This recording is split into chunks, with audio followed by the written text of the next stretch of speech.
Mummy papa कैसे हो आप? अरे आरती आ गई तू, आजा आजा। दामाद जी कहाँ हैं? बस आ ही रहे मम्मी, बाहर गाड़ी पार्क कर रहे हैं। अच्छा अच्छा। तू खड़ी क्यों है? आजा बैठ ना। हाँ बैठो बेटा। और सुनाओ कैसी हो? और घर में सब कैसे हैं? मैं ठीक हूँ पापा, और घर पर भी सब अच्छे हैं। मम्मी देखो, मैं आप सबके लिए गाजर का हलवा लेकर आई हूँ। अरे वाह भाई वाह। माधुरी बेटा जल्दी से यहाँ आओ। और हाँ, रसोई से जरा प्लेट्स लेती आना, सब साथ में बैठकर गाजर का हलवा खाएंगे। अपने ससुर की बात सुनकर माधुरी फौरन प्लेट्स लेकर बाहर की तरफ जाने लगी, लेकिन वो बाहर आ पाती उससे पहले ही उसके पाँव कुछ सुनकर रुक गए। रुकिए पापा, भाभी को मत बुलाइए, उन्हें अंदर ही रहने दीजिए। अरे पर ऐसा क्यों बेटा? ओफो पापा, आप ना कुछ भी नहीं समझते हो। मम्मी आप ही समझाओ ना इन्हें। ठीक बोल रही है आरती, आप भूल गए क्या? अपनी आरती माँ बनने वाली है, और ऐसे में उस मनहूस का साया भी नहीं पड़ना चाहिए इस पर। क्या बोल रही हो शीला? माधुरी तुम्हारी बहू है, उसके बारे में तुम्हें ऐसे नहीं कहना चाहिए। मम्मी ने वही कहा है पापा जो भाभी के बारे में सब बोल रहे हैं। मेरी सासू माँ ने तो यहाँ आने से भी मना कर दिया था, और वो भी सिर्फ भाभी की वजह से। बड़ी मिन्नतें करनी पड़ी मुझे, तब जाकर मानी है, वो भी इस शर्त पर कि मैं यहाँ आऊंगी तो भाभी से दूर ही रहूंगी। सही तो है। तू ऐसा कर, हमारे कमरे में चल, वहीं चलकर बातें करते हैं। सुनो जी, दामाद जी आ जाएं तो उन्हें भी अंदर ही लेकर आना। इतना कहकर शीला अपनी गर्भवती बेटी आरती को लेकर अपने कमरे में चली गई, और माधुरी वहीं रसोई के बाहर खड़ी आंसू बहाती रह गई। उसमें इतनी हिम्मत भी नहीं थी कि वो आगे बढ़कर अपने साथ हो रहे इस बर्ताव के खिलाफ कुछ बोल सके, क्योंकि अब वो भी हार मान चुकी थी। माधुरी और सुकेत की शादी को 7 साल पूरे होने जा रहे थे, लेकिन अब भी माधुरी की गोद सुनी थी। ना तो डॉक्टर्स की दवा काम आ रही थी और ना ही भगवान से की हुई प्रार्थना। माधुरी की सास और ननद के साथ साथ खुद सुकेत ने भी अब यही मान लिया था कि माधुरी एक बांझ है जो कभी मां नहीं बन सकती। भैया आप आ गए, कैसे हो आप? अरे अरे आराम से, जरा देखो तो इसे, माँ बनने वाली है लेकिन अब तक बचपना नहीं गया इसका। इसकी गलती नहीं है बेटा, अभी उम्र ही क्या है, शादी को बस 1.5 साल ही तो हुआ है, और देखो इतनी जल्दी खुशखबरी भी देने वाली है। इसकी सास तो इससे इतनी खुश है कि बस क्या ही कहूँ। सच में बड़ी नसीब वाली है वो, जो इतनी जल्दी उनके घर बच्चे की किलकारियां गूंजने वाली हैं। शीला तारीफ तो अपनी बेटी की कर रही थी, लेकिन इस तारीफ की आड़ में निशाना उसकी बहू माधुरी ही थी, और इस समय आरती और सुकेत उसका पूरा साथ दे रहे थे। माफ कर दो माँ, सच में बहुत दुख है इस बात का मुझे कि मैं आपको दादी बनने का सुख नहीं दे सका अब तक। अरे नाना मेरे बेटे, तू क्यों दिल छोटा कर रहा है? इन सब में तेरा क्या कसूर है? ये सब तो उसको लक्ष्मी का किया धरा है। जाने कौन से पाप किए हैं करमजली ने, जिसकी सजा इसके साथ साथ हमें भी भुगतनी पड़ रही है। वैसे पिछले हफ्ते तो गए थे ना आप लोग नई डॉक्टर के पास, क्या कहा उसने? वो क्या कहेगी, बस वही कि ये टेस्ट करवा लो, वो टेस्ट करवा लो। अरे अगर कुछ होना होता तो इतने सालों में हो ही जाता। बात साफ है, ये मुई बांझ है बांझ, ये कभी हमारे वंश को आगे नहीं बढ़ा सकती। एक औरत होकर तुम ऐसी बातें कैसे कर सकती हो शीला? अब बस भी करो। और वैसे भी डॉक्टर ने सिर्फ माधुरी को नहीं बल्कि सुकेत को भी टेस्ट करवाने को कहा था, जिन्हें सुकेत ने कभी नहीं करवाया। आखिर आप कहना क्या चाहते हैं? तो क्या हमारे बेटे में कमी है? हे भगवान, लगता है ये नासपीटी तो काला जादू भी जानती है। जरूर कुछ मंत्र पढ़कर इन पर फूंक दिए हैं। सुकेत बेटा, अब बस बहुत हो गया, कुछ तो करना ही होगा तुझे। अब हाँ माँ, बताओ ना मुझे क्या करना चाहिए? आप जैसा बोलोगी मैं करूँगा। तो बेटा सबसे पहले तो इस मनहूस को अपने जीवन और इस घर से निकाल कर बाहर कर, और फिर तू दूसरी शादी कर ले। शीला तुम्हारा दिमाग तो ठीक है? तुम्हें अंदाजा भी है कि आखिर बोल क्या रही हो? अपने बेटे का घर खुद अपने हाथों से तोड़ रही हो। तो अभी कौन सा बसा हुआ है इसका घर? ये इस घर पर और मेरे बेटे पर सिवाय बोझ के और कुछ नहीं है। जब बच्चा ही नहीं दे सकती तो क्या काम है इसका घर में? झाड़ू पोछा और खाना पकाना तो हम काम वाली से भी करवा लेंगे। आप बिल्कुल ठीक बोल रही हो माँ, अब तो मुझे भी यही लगने लगा है, जैसे इस औरत से शादी करके मैंने अपनी जिंदगी की सबसे बड़ी गलती की है। लेकिन अब मैं इसे और नहीं झेल सकता, मैं इसे छोड़ दूंगा, और फिर आप जिससे कहोगी मैं शादी कर लूंगा। सुकेत, अपनी माँ की बातों में मत आओ तुम, कुछ ऐसा मत करो जिस पर कल को पछताना पड़े तुम्हें। वो बेचारी बिन माँ बाप की बच्ची है, उसका हमारे सिवाय और कोई नहीं है, उसे ऐसे छोड़ दोगे तो कहाँ जाएगी वो?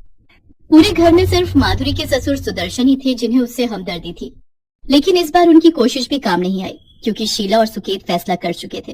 नहीं, भगवान के लिए ऐसा मत कीजिए, मुझे घर से मत निकालिए, मैं कहाँ जाऊंगी? मैं आपकी पत्नी हूँ, इस घर की बहू हूँ मैं। नहीं, तो बस एक बोझ के सिवाय और कुछ नहीं है। 7 साल हो गए शादी को, एक बार भी तेरे पेट में बच्चा नहीं आया, और तुझे क्या लगता है मैं तुझे बिना वारिस दिए जिंदगी भर इस घर में मुफ्त की रोटी तोड़ने दूंगा? ऐसा मत कहिए। मुझे विश्वास है कि भगवान मेरी प्रार्थना जरूर सुनेंगे और एक दिन जरूर मेरी गोद भी भरेगी। फालतू बातें मत कर। अरे तू तो इतनी बड़ी मनहूस है कि पैदा होते ही अपने माँ बाप को खा गई और फिर उस चालू मामा ने मर दिया तुझे हमारे सिर पर और फिर ऐसे गायब हो गया जैसे गधे के सिर से सी। लेकिन अब बस, अब बहुत झेल लिया तुझे। सुकेत बेटा चल निकाल इसे घर से बाहर। माधुरी रोती रही, गिड़गिड़ाती रही, लेकिन सुकेत ने माधुरी को घर से बाहर निकाल ही दिया और ये माधुरी के आत्मविश्वास पर बहुत गहरी चोट थी। माधुरी से ये सब बर्दाश्त नहीं हुआ और उसने खुदकुशी करने का फैसला लिया। उसने एक बस के नीचे आकर अपनी जान देने की कोशिश की, लेकिन बस के ड्राइवर ने बिल्कुल सही वक्त पर ब्रेक लगाकर इस हादसे को टाल दिया। फिर बस में से एक महिला बाहर निकली और उसने माधुरी को डांटते हुए कहा, तुम्हारा दिमाग खराब है क्या? इस तरह बस के सामने आने का क्या मतलब है? इस बस में सारे के सारे बच्चे हैं, तुम्हें अंदाजा भी है कि क्या हो सकता था? उस महिला की बात सुनकर माधुरी फूट फूट कर रोने लगी और उस महिला से हाथ जोड़कर माफी मांगने लगी। अरे तुम ऐसे क्यों रो रही हो? कोई बात नहीं, लगता है बहुत परेशान हो। ऐसा करो, मेरे साथ चलो, हम बैठकर बात करते हैं। उस महिला का नाम ममता अग्निहोत्री था और वो शहर में एक बड़ा अनाथ आश्रम चलाती थी। उस बस में उसी आश्रम के बच्चे थे जिन्हें देखकर माधुरी अपनी तकलीफ कुछ ही मिनटों में भूल गई और मुस्कुराने लगी। हाँ तो बताओ कौन हो, कहाँ से हो, घर परिवार कहाँ है तुम्हारा? घर था, अब नहीं है। परिवार भी था लेकिन अब नहीं है। कुछ नहीं है मेरे पास और इसीलिए मैं मर जाना चाहती थी। माधुरी ने रोते रोते सब कुछ ममता को कह दिया। उसकी आपबीती सुनकर ममता को बहुत बुरा लगा। सच में पता नहीं क्या होता जा रहा है हमारे समाज को। देखो इन्हें, ये सब भी या तो अनाथ है या तुम्हारी तरह अपनों के सताए हुए, लेकिन इन सब ने खुशी से जीना सीख लिया है और अब ये तुम्हें भी सिखाएंगे। ममता की बात सुनकर माधुरी को जैसे जिंदगी का नया मकसद मिल गया। उसने एक बार भी नहीं सोचा और ममता के अनाथ आश्रम में रहने के लिए तैयार हो गई। ममता की बात बिल्कुल सही साबित हुई और कुछ ही दिनों में माधुरी बच्चों के साथ ऐसे घुल मिल गई जैसे वो सब उसके अपने ही बच्चे हो। ऐसे ही पूरे 2 साल गुजर गए और फिर एक दिन, माधुरी बच्चे तैयार है ना? बोलो किसी एक ही बच्चे को अडॉप्ट करेंगे। जी दीदी आप चिंता मत कीजिए, मेरे बच्चे बहुत ही प्यारे हैं। बस दुख इस बात का है कि इनमें से एक आज हम सबको छोड़कर चला जाएगा, लेकिन खुशी भी है कि उसे एक बेहतर जिंदगी मिल सकेगी। माधुरी अपने साथ कुछ बच्चों को लेकर बाहर आई, लेकिन फिर जो हुआ वो चौंकाने वाला था। बच्चे को अडॉप्ट करने के लिए बाहर सुकेत खड़ा था और साथ में उसकी माँ शीला भी थी, जो माधुरी को देखते ही उसके पैरों में गिर पड़ी। बहू मुझे माफ कर दे, मैं हमेशा तुझे ही बात समझती रही, जबकि सच तो कुछ और ही था।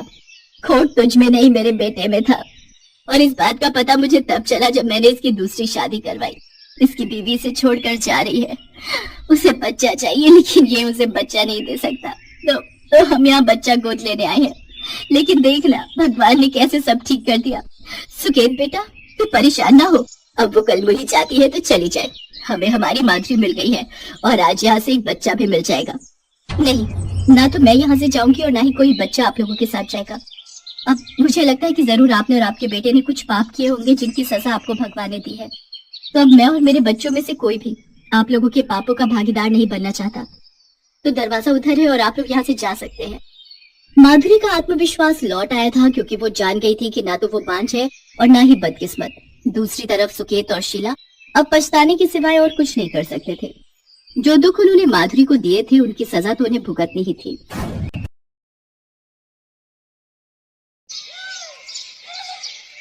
पुलिस की जीप में गोदावरी चुपचाप बैठी हुई थी। जीप पूरी स्पीड में चली जा रही थी। थोड़ी देर बाद पुलिस की जीप एक बड़े से जेल में प्रवेश कर गई। गोदावरी को जीप से उतारा गया और फिर कुछ महिला सिपाही उसे पकड़कर एक स्थान पर ले जाने लगे। वहाँ की सारी तैयारी हो गई ना? जी सर, सारी तैयारी हो गई है। 7:30 का समय मिला है, इस बात का ध्यान रखना। गोदावरी को फांसी के तख्ते पर ले जाया जाता है। वहाँ पर एक बड़ी बड़ी मूंछों वाला जल्लाद खड़ा था जो दिखने में काफी भयानक लग रहा था। गोदावरी को फांसी के तख्ते के पास ले जाकर उससे उसकी अंतिम इच्छा पूछी गई। कोई अंतिम इच्छा है तो बता दो, नहीं तो फिर वो इच्छा अधूरी ही रह जाएगी, क्योंकि कुछ मिनटों के बाद तुम फांसी के तख्त पर झूल जाओगी। गोदावरी अब भी चुपचाप और खामोश से खड़ी थी और अपने पुराने दिनों को याद कर रही थी। गोदावरी एक नंबर की कंजूस औरत थी। रुपए पैसे तो क्या, वो घर का भंगार तक किसी को नहीं देती थी। पुरानी टूटी फूटी चीजों से उसका पूरा घर भर गया था। वो घर कम कबाड़ खाना ज्यादा लगता था। एक दिन उसके बेटे शशि ने जब माँ से कबाड़ बेचने की बात कही तो, दिमाग खराब हो गया है तेरा? क्या दिक्कत है तुम्हें इन कबाड़ से? ये क्या तुझसे खाने के लिए मांगते हैं या तेरे से रहने का किराया मांगते हैं? नहीं माँ, ऐसा तो कुछ नहीं है, लेकिन इस तरह कबाड़ कौन रखता है, वो भी घर में? मैं रखती हूँ। क्या करेगा तू? बोल क्या करेगा? मुझे घर से बाहर निकाल देगा? कान खोलकर सुन ले, ये घर अभी भी मेरे नाम पर है, इसलिए यहाँ मेरी मर्जी चलेगी, समझा? और मैं जानती हूँ कि तुम्हें अचानक से इस कबाड़ का ख्याल कैसे आ गया। जरूर सुगंधा ने तेरे कान भरे होंगे। 6 महीने आए हुए नहीं हुए हैं उसे, और घर के मामलों में टांग अड़ाने लगी है। रुको, मैं बताती हूँ उसे। गुस्से में गोदावरी ने अपनी बहू सुगंधा को बुलाया और उसे भला बुरा कहने लगी। क्या समझती है तू? हाँ, क्या समझती है? ये मेरा घर है, मेरा। जो चाहे मैं वो करूंगी। अगर तुझे खुजली मची है तो निकल जा मेरे घर से। पर माँ जी, मैंने तो किसी को कुछ नहीं कहा है। देख, ये सीधेपन का नाटक किसी और को दिखाना तू, मेरे सामने तो ये सब नहीं चलेगा, समझी? गोदावरी को अपनी बहू से बहुत चिढ़ रहती थी। वो उसे बिल्कुल भी पसंद नहीं करती थी, और इसकी शुरुआत शादी के 1 सप्ताह के बाद ही हो गई थी। उस दिन दोपहर का समय था। गोदावरी टीवी देख रही थी। सुगंधा किचन में रोटी बना रही थी। तभी उसे गाय के रंभाने की आवाज आई। उसने खिड़की से झांक कर देखा तो उसे अपने दरवाजे पर गाय दिखाई दी। अरे, गौ माता आई है दरवाजे पर, लगता है इन्हें भूख लगी है। सुगंधा ने कुछ रोटियां ली और गौ माता को देने के लिए बाहर निकल गई। वो गाय को रोटी देने ही वाली थी कि गोदावरी पीछे से चीखती हुई आई। बहू, ये क्या कर रही हो? माँ जी, ये देखिए ना, गौ माता बहुत देर से दरवाजे पर खड़ी रंभा रही है। इन्हें जरूर भूख लगी होगी, इसलिए मैं इन्हें ये रोटी देने आ गई। किससे पूछकर रोटी देने आ गई? रोटी क्या मुफ्त की आती है? माँ जी, गौ माता को खिलाना तो पुण्य का काम होता है। ठीक है, तू पुण्य कमा, तू अपने हिस्से की रोटी इसे दे दे और इसे चलता कर। आज तुझे भी 1 रोटी खाने को नहीं मिलेगी। मजाक बना रखा है तुमने। गाय को दे दो, कुत्ते को दे दो, इसको दे दो, उसको दे दो, ऐसे में तो तू पूरा घर ही लुटा देगी। सुगंधा ने पहली बार अपनी सास का ऐसा रूप देखा। वो अंदर तक सिहर गई। फिर तो हर दिन उसे किसी न किसी चीज के लिए टोका जाता। अरे, क्या कर रही है तू? कितना नमक डाल रही है? माँ जी, सब्जी के अनुसार डाल रही हूँ। तू मुझे मत सिखा। इस हिसाब से चीजें खर्च करेगी तो महीने का राशन 2 बार लाना पड़ेगा। कौन देगा उसके पैसे? तेरा बाप? हाँ, बोल, अपने बाप को बोल, देगा वो पैसे। अपने पिता के लिए अपमान भरी बातें सुनकर सुगंधा की आंखों में आंसू आ गए। एक दिन की बात है, दोपहर का ही समय था। सुगंधा की तबीयत थोड़ी ठीक नहीं लग रही थी तो उसे झपकी आ गई। उस दिन उसकी गलती से किचन का दरवाजा खुला रह गया था, जिसके कारण एक बिल्ली किचन में घुस गई और वो दूध पी गई। अचानक सुगंधा की नींद खुल गई और उसे दूध की याद आ गई और वो भागी भागी किचन में पहुंची, लेकिन वहां पहले से ही गोदावरी मौजूद थी। अरे, तेरा दिमाग खराब है क्या? क्यों मेरा घर लुटाने पर लगी है? जरा सा ध्यान नहीं रख सकती तू चीजों का? वो माँ जी, थोड़ी तबीयत ठीक नहीं लग रही थी तो आंख लग गई। आंख लग गई, ठीक है। तेरे चलते दूध का जो नुकसान हुआ है वो भरेगा कौन? तू ही ना। आज से तेरा दूध बंद। 1 बूंद भी दूध तुझे नहीं मिलेगा। कभी दूध बंद तो कभी रोटी तो कभी कुछ और। एक समय तो ऐसा आ गया कि सुगंधा को खाना मिलना तक बंद हो गया। धीरे धीरे उसका शरीर गिरने लगा। वो कमजोर होने लगी। एक दिन वो चक्कर खाकर किचन में गिर गई।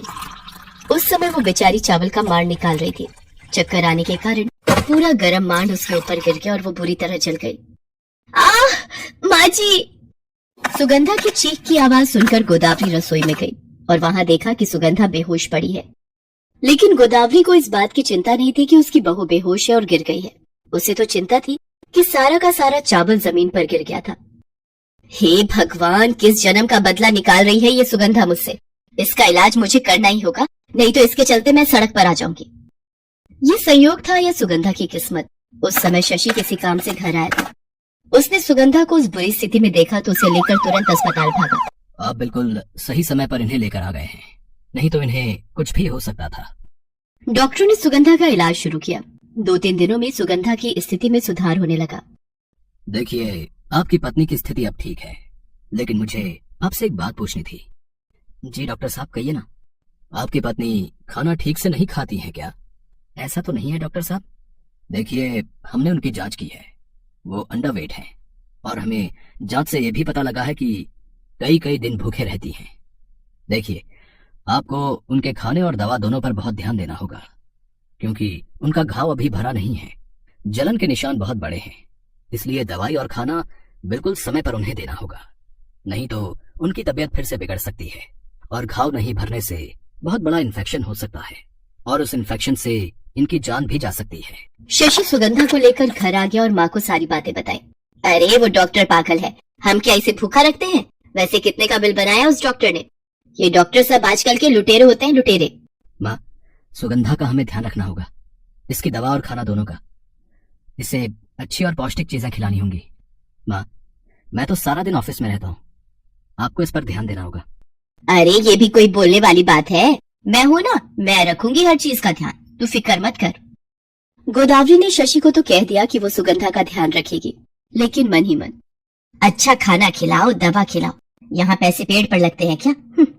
गोदावरी ना तो सुगंधा को ठीक से खाना देती और ना ही दवा। सुगंधा की तबीयत एक बार फिर से खराब होने लगी और उसकी हालत बहुत गंभीर हो गई। उसे अस्पताल में फिर से भर्ती किया गया, लेकिन सुगंधा की जान नहीं बच सकी। डॉक्टरों ने पोस्टमार्टम रिपोर्ट में लिखा कि उसे ना तो ठीक से दवा मिली और ना ही खाना। वो भूखी ही मर गई।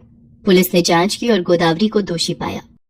तमाम सबूतों से ये साफ साफ साबित होता है कि गोदावरी एक बहुत ही निर्दयी और कंजूस औरत है, जिसने पैसे बचाने की खातिर अपनी बहू का ना तो ठीक से इलाज करवाया और ना ही उसे खाना दिया, जिस कारण वो मर गई।